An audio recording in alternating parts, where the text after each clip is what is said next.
Assalamualaikum warahmatullahi wabarakatuh. Salam sejahtera untuk kita semua. Salam sejahtera untuk seluruh saudaraku sebangsa dan setanah air dimanapun Anda berada. Kembali lagi bersama dengan saya, Abdul Aziz Jazuli, di channel ini. Pada kesempatan kali ini, saya akan mengulas bagaimana statement dari seorang Habib Al-Jufri, yaitu Habib Soleh Al-Jufri, dalam videonya. Dan video ini itu tersebar di beberapa media sosial, yang diantaranya itu TikTok, dan tersebar juga itu di YouTube ya, di video-video short. Alhasil, mari kita simak dulu untuk kemudian kita komentari bagaimana statement dari Habib ini. Ya, orang tidak mengakui nasabnya Alawi, bahwa Alawi adalah nasabnya yang menyambung dengan Nabi SAW, maka ilmu ahlu sunnah wal jamaah di Indonesia runtuh. Ya. Berarti jika orang-orang itu tidak meyakini bahwasanya nasab Alawi itu adalah nasab yang bersambung kepada Rasulullah SAW, maka ilmu yang ada di Indonesia ini akan runtuh. Apakah hal itu memiliki kebenaran? Artinya ulama-ulama kita, kiai-kiai kita, kemudian leluhur-leluhur kita, apakah semua ilmu yang mereka dapatkan itu, misalnya seperti Syekh Nawawi Banten atau Kiai Haji Hadratus Syekh Kiai Haji Hasim Asy'ari ataupun ulama-ulama yang lain, apakah keilmuan mereka itu akan runtuh lantaran kita misalkan tidak meyakini bahwa nasab Alawi itu adalah sebuah nasab yang bersambung kepada Rasulullah SAW? Tentu dalam hal ini kita perlu sebuah sikap yang adil ya. Artinya kita harus membedakan mana sanad keilmuan dan mana nasab yang bersambung kepada Rasulullah SAW. Artinya secara genetik, ketika seseorang itu menyampaikan sebuah keilmuan, kemudian secara genetiknya dia menyangka, mengira, zon, berprasangka bahwa dirinya itu adalah keturunan dari Rasulullah SAW. Lalu apakah kemudian ilmunya itu langsung kemudian runtuh? Nah, tentu ini adalah satu atau dua hal yang berbeda ya. Artinya ilmu ya ilmu, ya, ilmu ya ilmu, dan nasab ya nasab. Nggak ada hubungannya antara ilmu dengan nasab. Artinya ketika seseorang itu tidak bernasabkan kepada Rasulullah SAW, lalu kemudian apakah ilmunya itu kemudian tidak sah kepada Rasulullah atau bersambung kepada Rasulullah SAW? Tentu hal itu adalah satu hal yang salah. Karena dua hal ini adalah dua hal yang berbeda. Nah, kemudian di situ juga ada klaim bahwa seluruh ilmu yang ada di Indonesia ini itu bermuara kepada Ba'alawi. Apakah itu memiliki kebenaran? Ya, tentu hal itu harus ada pembuktiannya. Jangan hanya sekedar klaim saja. Apalagi video yang seperti ini masuk dalam kategori doktrin-doktrin ya, yang disebarkan, yang ditebarkan di masyarakat agar masyarakat itu meyakini bahwasanya Ba'alawi adalah keturunan dari Rasulullah SAW. Ya, padahal kalau kita ini berbicara mengenai data, mengenai keilmuan, tentu apa yang disampaikan oleh Habib siapa ini? Habib Soleh Al-Jufri itu tidak bisa dipertanggungjawabkan melalui data-data ilmiah, yang nanti akan kita sambung dengan penyampaian atau artikel terbaru yang ditulis oleh Kiai Haji Imaduddin Usman ya, yang dimuat di dalam RMI NU Banten ya. Sebab seluruh kiai-kiai yang ada di Jawa ini Seluruh ya? di Nusantara runtuh. Jadi ilmunya palsu semua. Kenapa? Karena yang membawa ilmu-ilmu para kiai-kiai yang ada di Nusantara ini adalah ilmu Ba'alawi. Oh, berarti seluruh ilmunya kiai-kiai itu adalah ilmunya Ba'alawi. Apakah ini klaim ya, ataukah ini memiliki data-data yang bisa dipertanggungjawabkan untuk menguatkan statement ini ya? Kalau Ba'alawinya tidak dianggap, kan runtuh semua. Berarti pembawa ilmunya tidak bisa dipercaya. Betul nggak? Kalau pembawa ilmunya dusta, tidak dipercaya, berarti ilmunya juga tidak dipercaya. Berarti runtuh. Ya, itu sudah saya jelaskan tadi. Oke, langsung saja. Video ini ternyata membuat Kiai Haji Imaduddin Usman itu tertarik untuk mengkanter ya statement dari Habib ini, yang hanya menyebarkan doktrin-doktrin agar masyarakat itu percaya dengan nasab Ba'alawi yang mereka klaim sebagai nasab yang bersambung kepada Rasulullah SAW. Nah, tentu tulisan dari Kiai Haji Imaduddin itu dimuat di website RMI NU Banten, yang mana kemarin itu oleh Kiai Haji Habib Fahrur Rozi ya, Fahrur Rozi, itu ketua bidang keagamaan, ketua PBNU bagian keagamaan, dan ternyata ini masih ada ini. Ternyata ini masih atau pembahasan atau kajiannya Kiai Haji Madudin itu ternyata masih dimuat di RMI NU Banten. Ini tentu berarti larangan yang kemarin itu belum dilaksanakan oleh beliau ya. Oke, langsung saja kepada materi. Tulisan ini dimuat pada tanggal 23 Januari 2024 dengan judul "Jika Tidak Ada Ba'alwi, Maka Runtuh Ilmu di Nusantara".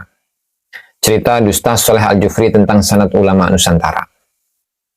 Dalam channel YouTube Al-Famibani, Soleh Al-Jufri mengatakan kalau ada orang tidak mengakui nasab Alawi adalah nasabnya menyambung kepada Nabi Muhammad SAW, maka ilmu ahlu sunnah wal jamaah yang ada di Indonesia runtuh. Ilmu-ilmu yang tersebar di kiai-kiai yang ada di Jawa ini bahkan di Nusantara runtuh. Ilmunya palsu semua. Kenapa? Karena yang membawa ilmu-ilmu yang ada di Nusantara ini adalah ilmu Ba'alawi. Kalau Ba'alawinya itu tidak dianggap, kan runtuh semua. Apa yang disampaikan oleh Soleh Al-Jufri dari klan Ba'alawi ini adalah dusta. Narasi itu tidak sesuai dengan fakta sejarah bahwa Islam masuk ke Indonesia jauh ratusan tahun sebelum datangnya imigran Ba'alawi ke Indonesia. Bagaimana bisa dikatakan orang yang ada di Indonesia tahun 1448 Masehi seperti Sunan Ampel bisa berguru kepada orang yang baru datang ke Indonesia tahun 1920 seperti Ja'far bin Syekhon As-Segaf, yaitu kakek dari Taufik As-Segaf. Artinya kedatangan masif dari keluarga Ba'alawi yang asalnya dari Yaman menuju ke Indonesia itu ada pada masifnya itu ada pada awal-awal abad ke-20 Masehi. Itu sekitar tahun 1900-an awal-awal ya, 1904, 1910 dan seterusnya. Yang diantaranya itu adalah Habib Ja'far bin Syekhon As-Segaf yang merupakan kakek dari Ustadz Taufik Segaf ya. Yang sekarang ini Ustadz Taufik Segaf merupakan ketua umum RA, Robitoh Alawiyah. Okay. Klaim-klaim dusta semacam ini bagi para peneliti sejarah Ba'alawi adalah hal lumrah yang dapat ditemui dalam banyak sumber sejarah eksternal mereka. Kita bisa ambil satu contoh seperti disebut dalam banyak sumber internal Ba'alawi bahwa ulama fikih terkenal di kota Mirbat, Syekh Muhammad bin Ali Al-Qal'i, adalah murid dari Muhammad Sahib Mirbat Ba'alawi.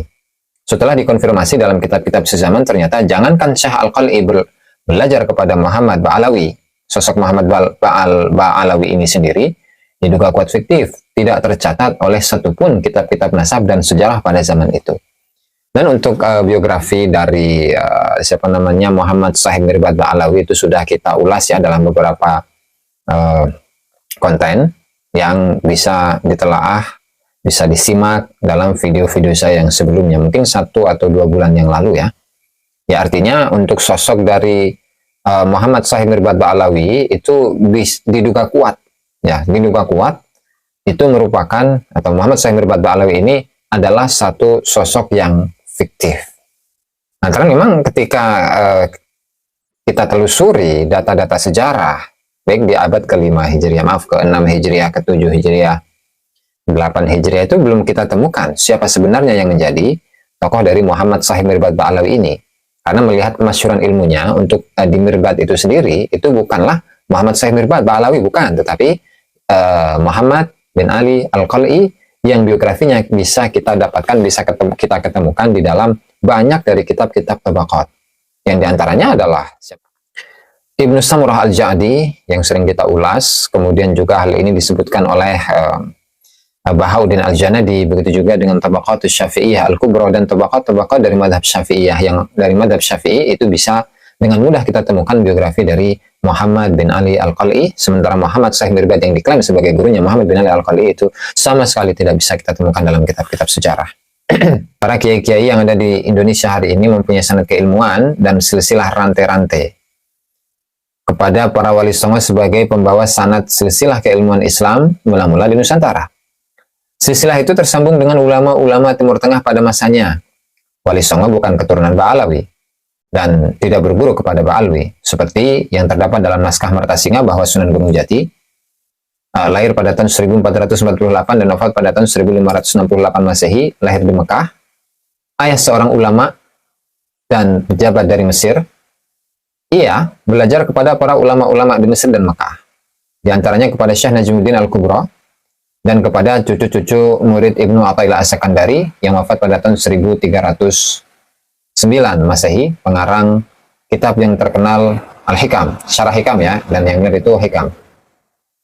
Nah, hanya saja ini kritik saya barangkali ya, bahwa ketika Sunan Gunung Jati itu berguru kepada Syekh Najmuddin Al-Kubra, dan tentu dilihat dari sisi masanya itu berjauhan. Artinya bisa jadi Syekh Syarif Hidayatullah atau Sunan Gunung Jati itu belajarnya adalah mengenai tarekat yang dikembangkan oleh Syekh Najmuddin Al-Kubra. Karena memang dari sisi waktu itu tidak bersambung ya. Karena beda kurang lebih ada jeda di situ ada 200 tahun. Sehingga besar kemungkinan bahwa yang dipelajari oleh Syarif Hidayatullah Sunan Gunung Jati Cirebon itu adalah thariqahnya Syekh Najmuddin Al-Kubra. Ya, bisa jadi itu dari generasi murid-muridnya atau dari generasi cucu murid dari Syekh Najmuddin Al-Kubra. Oke, kemudian para ulama-ulama Nusantara generasi selanjutnya seperti Imam Haji Wangsa Reja yang wafat pada tahun 1681 Masehi dari Kresek, Banten, leluhur Kiai Haji Ma'ruf Amin, menuntut ilmu di Mekah dan berguru kepada Ibnu Alan yang wafat pada tahun 1647 Masehi. Pengarang kitab Dalilul Falihin, sebuah kitab syarah untuk kitab Riyadhus Shalihin. Lihat Sejarah Banten Pupuh 37, 39, 43, 58. Bahkan Ibnu Alan mengarang khusus dua kitab yang dititipkan kepada Imam Haji Wangsarja untuk diberikan kepada Sultan Abdul Mafakhir untuk diajarkan di Banten. Pertama adalah kitab Al-Mawahib Ar-Rabbaniyah An As'ilatil Jawiyah. Manuskripnya masih tersimpan rapi di koleksi Perpustakaan Nasional dengan nomor A105. Kitab kedua yang ditulis Ibnu Alan untuk Sultan Abdul Mafakhir Banten adalah Raf'ul Hijab An Arais Khamsatil Abwab. Lihat manuskrip dengan kode OR 5660 pada halaman 66F atau V hingga 73 V di Perpustakaan Leiden, Belanda. Ini kalau tidak salah yang Raf'ul Hijab An Arais Khamsatil Abwab itu merupakan sebagian syarah yang ditulis oleh Imam Ibnu Alan ya untuk kitab Al-Insanul Kamil karya dari Syekh Abdul Karim Al-Jili. Dan tentu kitab Al-Insanul Kamil itu merupakan suatu kitab tasawuf ya, tasawuf wujudiyah ya, yang kurang lebih satu jalur atau satu alur dengan pemahaman yang dimiliki oleh Syekh Ibnu Arabi. Dan kitab Al-Insanul Kamil ini adalah sebuah kitab yang secara rutin dikaji di Kesultanan Banten saat itu, yaitu khususnya pada masa Sultan Abdul Mafakhir Mahmud Abdul Qadir Kenari, di mana beliau ini selain sebagai seorang sultan, sebagai seorang raja, beliau ini juga dikenal sebagai salah seorang ulama yang sangat mencintai terhadap ilmu pengetahuan.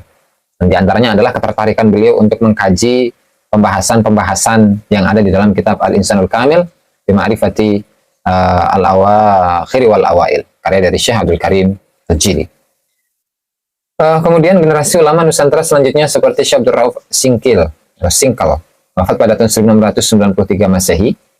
Aceh, Syekh Yusuf Makassar yang wafat pada tahun 1669 Masehi, dan Syekh Abdul Syukur Kasunyatan Banten. Ketiganya adalah murid dari Syekh Ibrahim Al-Qurani yang wafat pada tahun 1690 Masehi. Dan kalau tidak salah Syekh Ibrahim Al-Qurani itu merupakan salah satu dari khalifah dalam thariqah Rifaiyah yang berasalkan dari Syekh Al-Qushashi, kemudian Syekh Ibnu Tabari yang ada di Mekah itu ya. Dan itu bisa kita telah dalam kitab-kitab tarajim. Kemudian seorang ulama Kurdistan yang berkarir di Madinah Al-Munawwarah, lihat Ginanjar Syaban Al-Maslakul Jali, Fatwa Ulama Madinah, dan polemik Siti Jenar di Nusantara 1674. Kemudian Syekh Arsyad Al-Banjari yang wafat pada tahun 1812, Mufti Kesultanan Banjar, pengarang kitab Sabilul Muhtadin li Tafaqquhi fi Amriddin, belajar kepada ulama-ulama Timur Tengah, di antaranya kepada Syekh Muhammad Abdul Karim Saman Al-Qadiri Al-Khalwati Al-Madani, pendiri tarekat Samaniyah, kemudian kepada Syekh Syarqawi, Syekh Ad-Damanhuri, dan lain sebagainya. Syekh Damanhuri merupakan salah satu pensyarah dari kitab Al-Mantiq itu ya, Munawwarah ya, Sulamul Munawwarah. Kemudian pada abad 19 Masehi, seorang ulama Banten mendapat kedudukan tinggi di Timur Tengah karena keilmuannya dan karya tulisnya yang berkualitas. Ialah Syekh Nawawi Al-Bantani yang wafat pada tahun 1890 Masehi dari Tanara, Banten. Rumah kelahiran beliau dengan rumah penulis hanya berjarak kurang lebih 12 km. Ia berguru di Mekah kepada Syekh Ahmad Zaini Dahlan, Syekh Abdul Hamid Dagestani, Syekh As-Sayyid Ahmad An-Nahrawi, Syekh Ahmad Dimyati, Syekh Muhammad Khatib Duma Al-Hambali, Syekh Muhammad bin Sulaiman Hasbullah Al-Maliki, dan lain sebagainya. Murid-murid Syekh Nawawi Al-Bantani tersebar di seantero Nusantara. Hari ini para ulama yang ada di Indonesia, mayoritas salah satu sanad keilmuannya melalui Syekh Nawawi Al-Bantani. Pemikiran-pemikirannya tentang Ahlus Sunnah wal Jamaah mewarnai keislaman Indonesia hari ini. Murid-murid langsungnya sangat banyak yang menjadi ulama-ulama besar, di antaranya Syekh Muhammad Mahfud At-Tirmasi yang menulis beberapa karya, yang diantaranya itu adalah kitab Hasyiah At-Tirmisi kepada kitab Al-Manhajul Qawim, yaitu Mauhibatul Fadl, ya, Mauhibatu Dzil Fadli, yang merupakan Hasyiah Tirmisi atas kitab Al-Minhajul Qawim. Kemudian juga ada Manhaj Dawin Nadhar yang merupakan Bisyarah Alfiyatil Athar, yang merupakan syarah dari kitab Alfiyatus Suyuti dalam ilmu mustalahil hadis. Kemudian salah satu kitab yang saya garap, yang saya tahqiq itu adalah kitab Nailul Ma'mul bi Hasyiyat Ghayatul Usul, yaitu merupakan hasyiah atau catatan kaki atas kitab Ghayatul Usul dalam kitab Usul Fikih. Kemudian Syekh Khalil Al-Bangkalani Madura, Syekh Husin Al-Bantani Carita Banten, Syekh Tubagus Ahmad Bakri Purwakarta, Syekh Tubagus Muhammad Asnawi Al-Bantani Caringin Pandeglang, Syekh Arsatawil Al-Bantani Pejuang Geger Cilegon 1888 dan penyebar Islam di Sulawesi Utara, Syekh Hasan Mustafa Garut, Fayyad Abdus Sattar bin Abdul Wahab Ad-Dahlawi Delhi, India, Syekh Muhammad Zainuddin bin Badawi As-Sumbawi, Sumbawa, Nusa Tenggara Barat, Syekh Abdul Qadir bin Mustafa Al-Fatani, Patani, Thailand, Syekh Abdul Haq bin Abdul Hanan Al-Bantani, cucu Syekh Nawawi, Syekh Soleh Darat As-Samarani, Semarang, yang merupakan guru dari Syekh Mahfud Termas dan juga guru dari Kiai Haji Ahmad Dahlan, dan juga guru dari Hadratus Syekh Kiai Haji Hasim Asy'ari sebelum keberangkatan beliau ke Mekah. Kalau tidak salah, ya, nanti bisa ditelaah lagi.